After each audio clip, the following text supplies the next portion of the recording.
Hello, friends. Happy Tuesday. It's interesting to think about how the life of Jesus has long been a source of inspiration for artists and for musicians. Particularly at this time of year, we may think of all of the depictions of the crucifixion that we've seen, or works of music like Bach's St. Matthew Passion or Handel's Messiah to know how true this is. So it's curious that his life has not been similarly a source of inspiration in the same way for novelists. Maybe that's because the story of Jesus' life has been considered so sacred, so profound, that to fictionalize it would in some ways be a blasphemy. I don't know. All I know is that we don't have a lot of novels that deal with the life of Jesus in the same kind of way, but there are some. Robert Graves, who we know best as the author of I, Claudius, a great classics scholar and historian, did write one called King Jesus. It was published in the mid-1940s.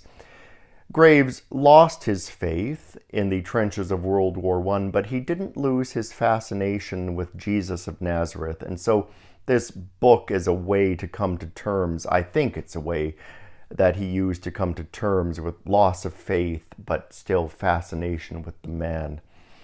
Its point of departure, and this is part of what caused controversy when it was published, is that Jesus is the secret grandson of Herod the Great and therefore is truly, actually, legitimately the King of the Jews.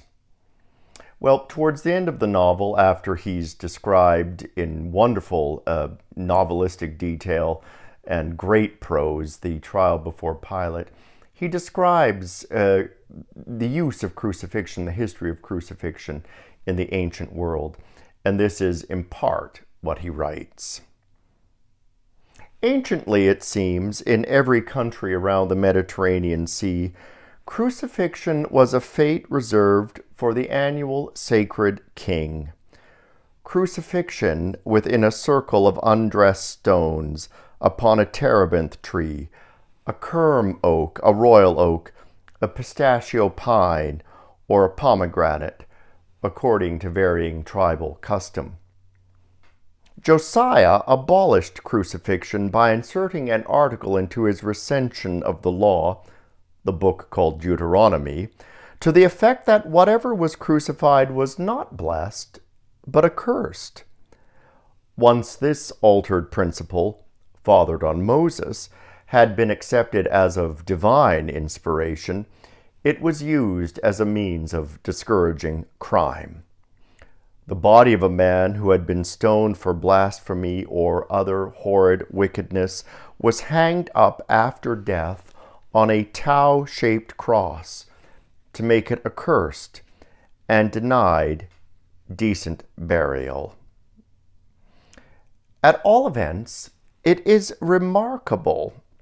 It is a remarkable paradox that crucifixion, which in Palestine had once been a magical means of procuring immortality, was now regarded by the Jews as a felonious punishment involving the extinction of their souls, and was therefore used by the Romans as a means of terrorizing political malcontents, and that Jesus, as a sacred king, was about to be immortalized in the antique style. Have a wonderful day, friends.